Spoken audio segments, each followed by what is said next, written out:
¿Cómo surgió tu vocación al obispo? No, Va- al obispo. Vamos a ver. Esa pregunta no te puedes imaginar cuando hago visitas a los colegios, porque suelo hacer visitas a los colegios, visitas pastorales, y he solido visitar pues cada semana un colegio, ¿eh? Y en esas visitas suelo tener pues encuentros con los alumnos, con tal y con cual. Y esta pregunta es, vamos, de esas que cae para examen seguro, ¿sabes? Y me llama la atención porque es curioso, ¿no? Que a todo mundo nos gusta saber cómo ha sido lo tuyo, cómo ha sido lo tuyo, porque parece como que desde el testimonio del otro uno espera sacar alguna conclusión. No creo que sea solo por curiosidad, por cotilleo, yo creo. A mí me parece que no es cuestión de mero cotilleo o curiosidad, sino de decir, ¿y cómo se discierne? ¿Y lo tuyo cómo ha sido? ¿No? Y es más, yo recuerdo que yendo al seminario, que yo fui con 17, 18 años al seminario, recuerdo que la primera semana me la pasé preguntando a mis compañeros tu vocación cómo ha sido, ¿sabes? Porque yo quería enterarme cómo estaban allí conmigo los que iban a ser compañeros de curso. Claro, yo sabía un poco cómo había sido lo mío, pero decía, ¿y lo de estos habrá sido parecido? Y me acuerdo que la primera semana nos la tiramos preguntándonos entre nosotros, ¿no?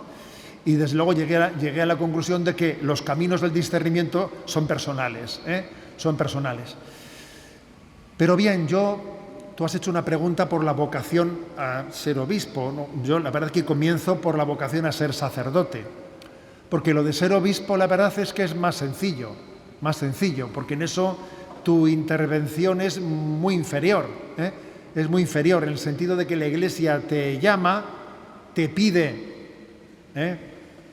que el Papa te pide que seas obispo de tal sitio y en ese momento te ves respondiendo, ¿sabes? O sea que de repente recibes una llamada telefónica y te llama el nuncio del Papa y te dice, venga aquí a Madrid que quiero hablar con usted. Y allí coge y te sienta y te lo suelta a bocajarro. Entonces, quiero decir que eso es... Y me acuerdo que me dijo, tiene un cuarto de hora en esa capilla para pensárselo y darme una respuesta. Entonces, eso, el discernimiento, casi te viene dado y lo que de ti se espera es que lo acojas, de que digas, aquí estoy.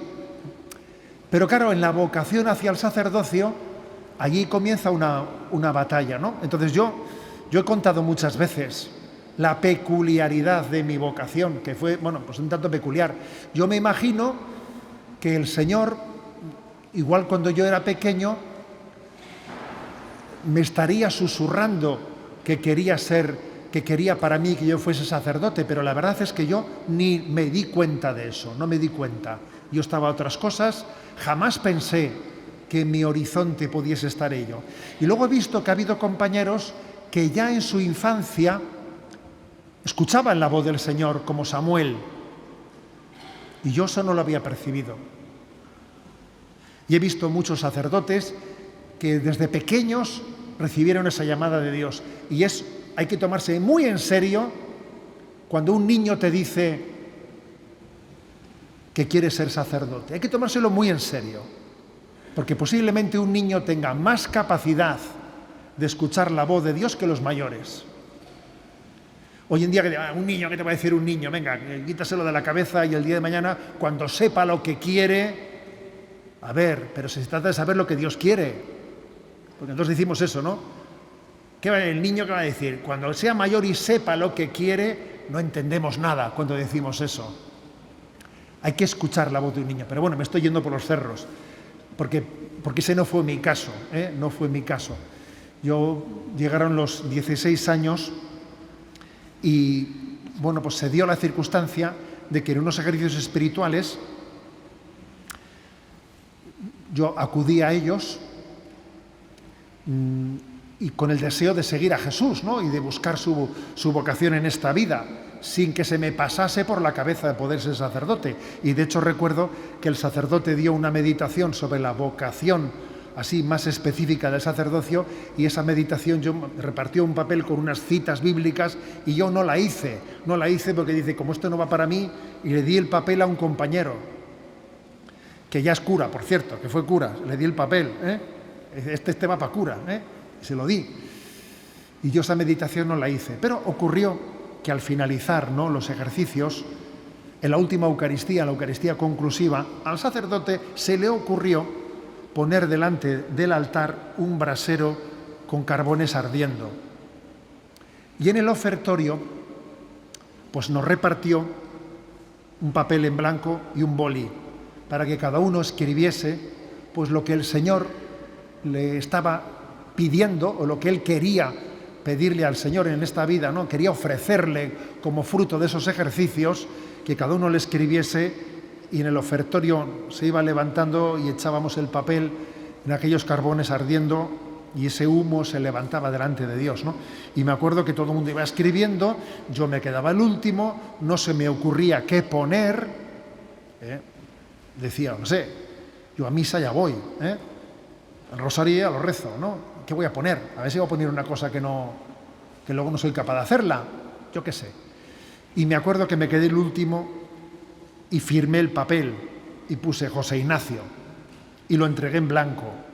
Y le dije a Jesús, Jesús, pon lo que tú quieras, que a mí no se me ocurre. Y así lo entregué. Y ese día era la víspera de mi cumpleaños. Y bueno, pues cuando llegué a casa, por primera vez en mi vida, me vino de una manera contundente, ¿no?, pues la idea de que Jesús podía querer de mí ser sacerdote, y la verdad es que aquello me descolocaba completamente, porque yo ya me había hecho mi castillo de naipes. Y claro, me costaba tremendamente, pero por otra parte me acordaba del papel que había firmado, ¿no?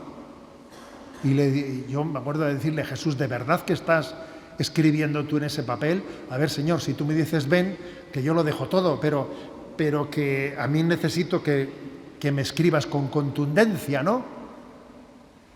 Y entonces, bueno, pues yo vi como un signo, ¿no? El signo de que algo que me ponía patas arriba, sin embargo me daba una paz y una alegría que yo no era capaz de explicar. ¿Cómo es posible que algo que me descoloca completamente me dé esta paz y esta alegría? Y llegó el día siguiente, y el otro, y el otro, y el otro, y el otro, y el otro, ¿no? Y fui dando pasos, ¿no? Hablo con mis padres, hablo con amigos, hablo con tal. Llegas al seminario, en el seminario tienes que ir autentificando. Y al final, el discernimiento último de una vocación, ¿sabes quién te lo da? La Iglesia. Que es la Iglesia la que en definitiva te dice, sí, te veo aquí o no te veo aquí. Y también hay que fiarse plenamente de la palabra de la Iglesia, que es la que nos permite superar o disipar nuestras dudas subjetivas, porque tenemos nuestras dudas subjetivas, ¿no? Siempre nos acompañan y hay que dejar que sea la Iglesia la que nos diga la palabra final. Y yo me acuerdo que el día de que la víspera de mi ordenación, yo me dije a mí mismo, a ver, José Ignacio, hasta aquí tú has podido tener tus dudas. Mañana la Iglesia te va a poner las manos en la cabeza y te va a hacer sacerdote. A partir de mañana yo ya no me permito dudar, porque si la Iglesia me ha consagrado, yo ya no vivo desde mi percepción subjetiva, sino desde una llamada objetiva. Y se acabó la etapa de discernimiento y ahora viene la etapa de la entrega, ¿sabes? Entonces creo que esto es importante, ¿eh? Al final quien te da la vocación es la Iglesia. Por eso hay que confiar en la Iglesia para que ella nos ayude al discernimiento. Por ejemplo, pues el lunes, cuando se haga allí una llamada, a ver, en el fondo te pones en manos de la Iglesia para que ella te ayude a discernir, o te crees que tú la vocación te la das a ti mismo y un jamón, ¿eh? Pero creo que esto es importante, de cómo se discierne. Yo quería preguntar que en la actualidad, teniendo en cuenta la cantidad de falsos profetas que hay, todas las ideologías que puede haber, supuestas verdades, ¿cómo puede uno saber cuál es realmente el camino? ¿Cuál es? ¿Cuál es el camino? A ver, estamos en un tiempo, especialmente la llegada de Internet, ¿sabes? La llegada de Internet hace que esto sea una caja de grillos, ¿eh? una caja de grillos en el sentido de que uno puede encontrar de todo. Y escucha esto, y escucha lo otro, ¿no? Yo creo que necesitamos un acto de confianza en nuestra Madre Iglesia. En nuestra Madre Iglesia. Tenemos que hacer un acto de confianza en el Papa. Para eso hemos venido aquí. Yo tuve la suerte de antes de ayer saludarle, y cuando le estreché la mano, que aún no he hecho la broma que casi se la disloco, entonces cuando le estreché la mano lo hice con toda la fuerza y le dije: Santo Padre, ¿no sabe usted lo que hemos rezado por su elección? ¿No se imagina usted lo que hemos rezado por su elección y porque Dios ilumine su camino? Es que, vamos, lo hemos hecho con cuerpo y alma, ¿no? Y el hombre me sonreía y me decía: pues no deje de hacerlo, ¿no? Entonces, a ver, nos fiamos del Papa, ¿sabes? Dios nos ha puesto un obispo, pues vamos a por él, ¿eh? Dios me ha puesto un párroco, vamos a por él. Es decir, la manera de no ser engañado con falsas profecías, ¿sabes?, está en dar nuestro acto de confianza a la estructura de la Iglesia. La Iglesia tiene una estructura, la Iglesia es vertebrada, no es un invertebrado, ¿sabes? Las falsas profecías suelen ser fuera de esa vertebración que es la Iglesia. Escuché en una ocasión un hermano obispo que dijo una cosa, ¿no? La Iglesia no es un molusco, es un vertebrado. Es una imagen así un poco atrevida, ¿no? Pero ¿qué quiere decir que la Iglesia no es un molusco, es un vertebrado? Que tiene una vertebración, ¿sabes? Y que por lo tanto lo que no puede pretender es que venga aquí uno, ¿entiendes?, y él pretenda decir una palabra. No. Creo que San Ignacio de Loyola habló con fuerza sobre el sentir con la Iglesia. Sentire cum ecclesia, dijo San Ignacio de Loyola, en no dejarnos engañar por profecías al margen de lo que es la obediencia a nuestra Madre Iglesia, que nos preserva de muchos falsos profetas, ¿sabes? Yo creo que en eso hay que ser fieles. Incluso cuando a veces la obediencia cueste y escueza, porque también nos pasa a todos, ¿eh? A todos nos ha pasado que a veces el camino de la obediencia sea costoso y te escueza, pero abrazarlo es lo que te autentifica y te garantiza el no ser engañado en falsas profecías. Buenas tardes, señor obispo. Mi pregunta va relacionada con los noviazgos y te quería decir, ¿cuándo sabes que el Señor y la misma Iglesia te está llamando ya de cara al matrimonio? Mira, yo creo que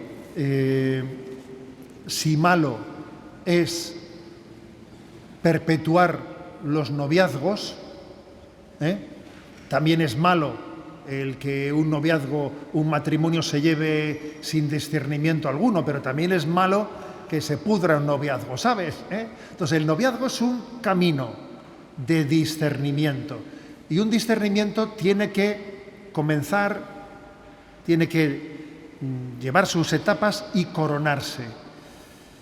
Y por lo tanto, lo que no puede ser es que un discernimiento se esté pudriendo, ¿sabes? Entonces, observo que esto a veces ocurre, que como se va retrasando y retrasando en nuestra sociedad la maduración de las personas, también se está muchas veces retrasando esa toma de decisiones últimas en nuestra vida, como es la vocación matrimonial, como la vocación a la vida sacerdotal, como el sí. O sea, existe una tendencia a ir posponiendo nuestra respuesta a la llamada de Dios.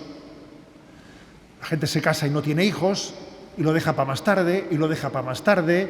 Podríamos poner muchos ejemplos. Pero tenemos que estar alertas frente a esa tendencia a no terminar de madurar. Si uno abre un discernimiento, se tiene que coronar, tiene que terminarse. Lo que no puede es que se quede por el camino, ¿entiendes?, ¿no? Que se quede por el camino. Creo que este es el criterio principal que te tengo que dar. Luego, obviamente, situaciones especiales y particulares tendrán que ser discernidas conociendo las circunstancias, ¿sabes? que obviamente yo no voy a entrar en casos particulares, pero yo como, en términos generales, ¿sabes?, me atrevo a decirte esto que te he dicho. En este momento creo que el riesgo mayor que tenemos es el de no rematar. Es que estoy en búsqueda. Perdón, la búsqueda es para encontrar, no para seguir buscando, ¿eh? O sea, es que, macho, hay gente que dice que está en búsqueda, ya, pero una búsqueda que no concluye, ¿eh? Y juegan a buscar, y jugar a buscar es hasta divertido, ¿sabes? Porque es una especie de turismo. A ver, la búsqueda tiene un inicio y una conclusión, ¿eh? Y cuando uno se instala en la búsqueda sin vocación de encuentro, malo. Y eso hay que desenmascararlo, ¿sabes?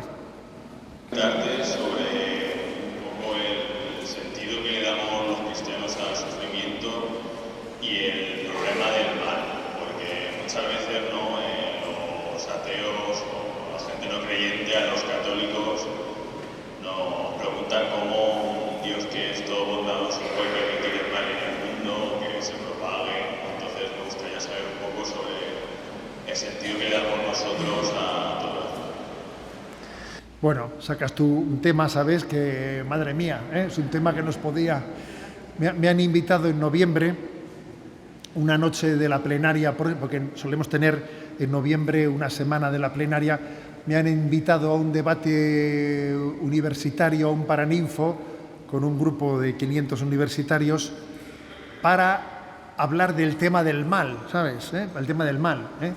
Entonces, pues, orad por ello, para que abordemos también en ese foro, ¿no?, ese tema. Pero como te puedes imaginar, sacas un tema que son palabras mayores.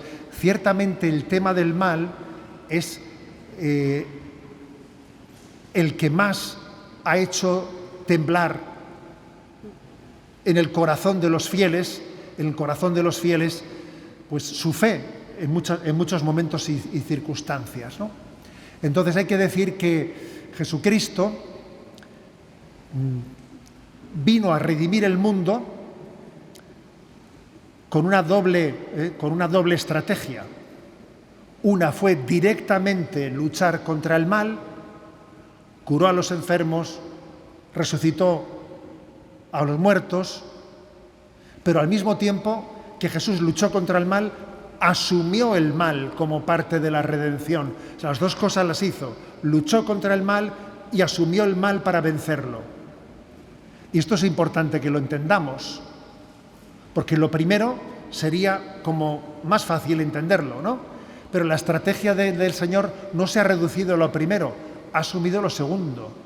O sea, Jesús ha cargado con el mal del mundo para que en ese abrazar la cruz el mal pueda ser transformado y glorificado por la resurrección.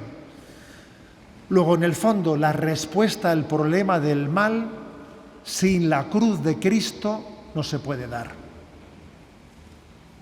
¿Sabes? Hay un episodio muy conocido, que se ha referido con frecuencia, que aconteció en Auschwitz. En Auschwitz sabéis que se solía dar escarmientos cuando había alguna fuga. Y había habido una fuga y entonces ahorcaban a 10 presos, ¿no? Y en una oportunidad, entre los ahorcados había una niña jovencita, que además estaba esquelética, la pobre, y claro, entre que la cuerda era muy ancha y encima ella no pesaba nada, pues no terminaba de morirse. Y todo el mundo estaba de pie allí firmes en el campo de Auschwitz viendo el ahorcamiento, y hasta que no terminasen todos de morirse no se podían retirar, ¿sabes? Pero aquella niña no terminaba de morirse.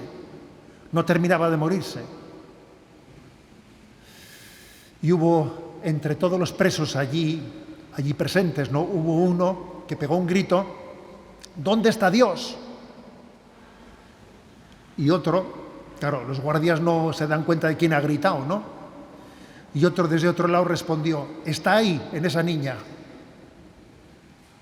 Eso aconteció en Auschwitz, ¿sabes? Es un episodio que allí aconteció, en el que un cristiano también preso ahí en Auschwitz, dio la respuesta. Cristo está en la cruz.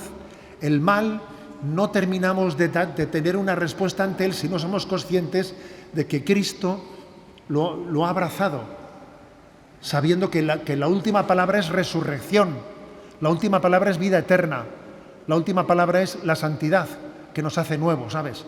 Por eso, bueno, has abierto ahí un melón, yo casi te he abordado el melón por el punto último, ¿sabes? Por el punto último, porque claro, esto que te he dicho creo que es la reflexión última de todo una reflexión que hay que hacer al respecto. Yo más que una pregunta, es verdad que le pediría una palabra de ánimo, porque después de la catequesis que ha dado, entiendo que muchos de los que están aquí dicen, yo quiero decirle que sí al Señor, yo quiero, como te hago varias veces los papeles blancos, yo quiero darle un papel blanco, pero tengo miedo, es decir, tengo miedo, estamos casados a tener un hijo más, tengo miedo a esta llamada que yo siento, decirle que sí al Señor, que me llame a un seminario.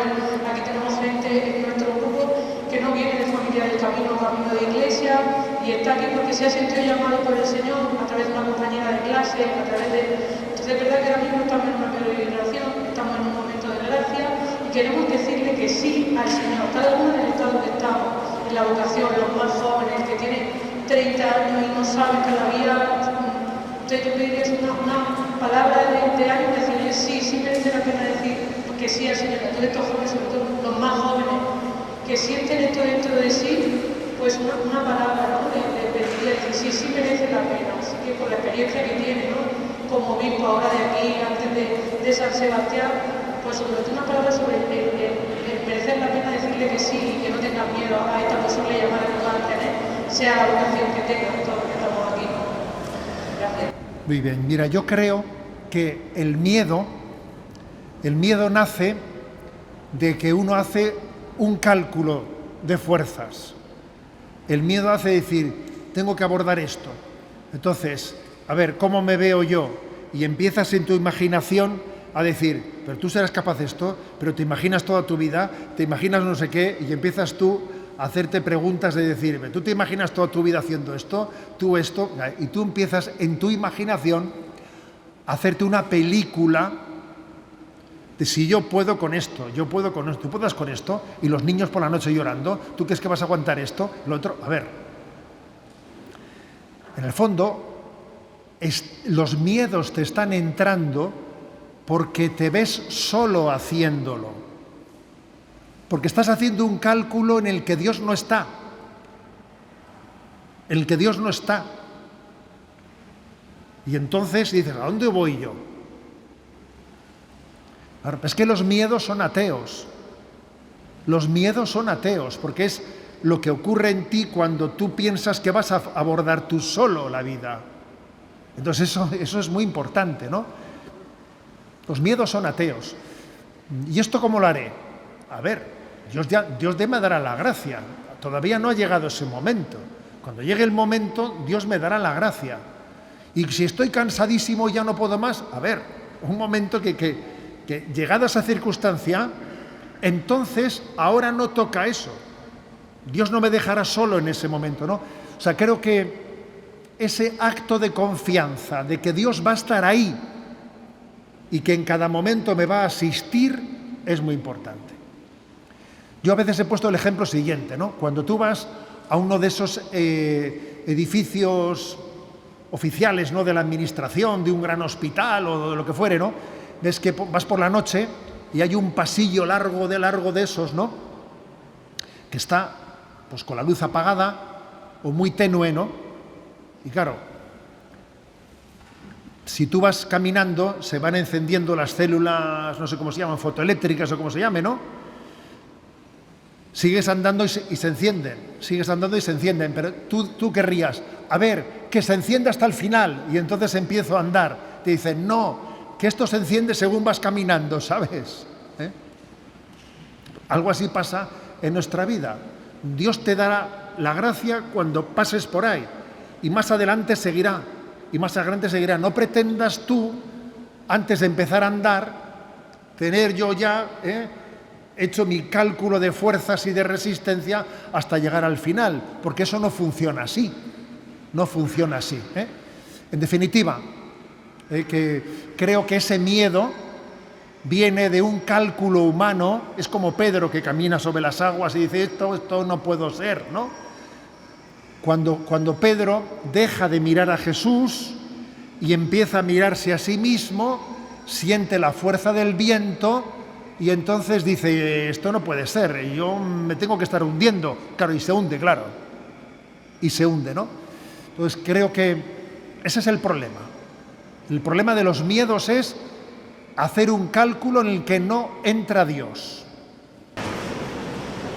Monseñor, quería preguntarle cómo podemos diferenciar la vocación de un deseo personal.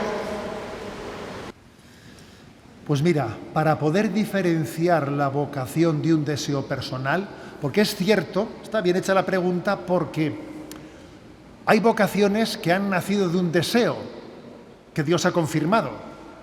Y también ha habido vocaciones bastante contrarias al deseo, ¿sabes? Las dos cosas yo he conocido, ¿eh? Yo he conocido vocaciones en las que Dios suscitó un deseo, lo acompañó, lo colmó, etcétera, y he conocido vocaciones que quebraron un deseo que no es eso lo que yo quiero para ti, ¿sabes? ¿No? Entonces, para eso creo que es muy importante en esta vida educarnos en que no es lo mismo mis deseos que mi voluntad. No es lo mismo, ¿eh? A veces nosotros confundimos mi voluntad con mis deseos. No. Puede ocurrir que mis deseos yo tenga que mortificarlos para buscar la voluntad, ¿eh? No es lo mismo lo que me apetece que lo que quiero. Y hay muchas cosas que me apetecen, pero que no son lo que yo quiero, ¿eh? A ver, cuando uno está ahí en régimen, sabe perfectamente que lo que le apetece y lo que quiere no coincide. Pues esto también en nuestra vida espiritual pasa, ¿no? Uno tiene que, aclárate, porque si tú estás en régimen, eso que te apetece tendrás que saber mortificarlo. Como no mortifiques lo que te apetece, no haces lo que quieres. Luego comencemos por distinguir entre lo que me apetece y lo que quiero. Y ya hemos dado un pasito, pero muy importante, ¿eh? Muy importante, porque si uno no sabe distinguir entre lo que me apetece y lo que quiero, como para distinguir luego entre lo que yo quiero y lo que quiere Dios. Entonces, el primer estadio es distingue entre lo que tú te apetece y lo que quieres. Y el segundo estadio es confronta tu voluntad con la de Dios. Confronta con tu voluntad con la de Dios, pero habiendo purificado tus deseos, ¿sabes? Y entonces tu voluntad al final es, Señor, que yo confío más en ti que en mí, que yo sé que lo que tú quieres es mi bien. ¿Quién sabe más lo que a mí me conviene, yo o tú? Pues Él, evidentemente, ¿no? Luego yo pondría estos dos escalones. Tú céntrate en distinguir tu apetencia y tu voluntad para que después tu voluntad y la de Dios se sepan poner en sintonía. Pero bueno, para eso es muy importante la vida de oración, el acompañamiento y el ver cómo pues Dios poco a poco nos va purificando y escuchar también la voz de los que nos conocen desde fuera, los que nos confrontan, la voz de la Iglesia que nos va iluminando, ¿eh? Porque yo no camino a solas, camino también en un discernimiento colectivo. Puede recuperar esa pureza y seguir luchando. Bien,